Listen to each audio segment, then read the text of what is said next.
Ja, welkom in Terneuzen. Dat is toch even anders dan Oostenrijk? Ja, inderdaad. Heel Ja. anders is het dan Ja, in Oostenrijk. het is hartstikke leuk om hier aanwezig te zijn en dat we deel mogen uitmaken van dit spektakel.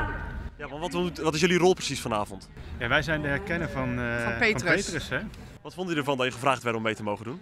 Ik ben gevraagd en ik kreeg een bericht op mijn telefoon en toen dacht ik van Passion, weet je wel.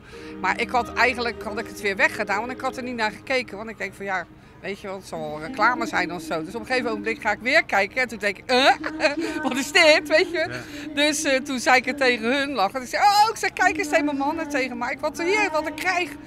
Nou, nee, dat is een geintje. Dit geloven wij niet. Ik sta echt eerlijk, geloof me nou. Ik heb zo gelachen. Ik vond het ook echt een hele grote eer. Dus ik heb toen gelijk contact opgenomen en dat was echt zo. En jij dacht, dan ga ik gezellig mee? Maar ja, ze hadden mij gevraagd of ik ook mee wilde doen.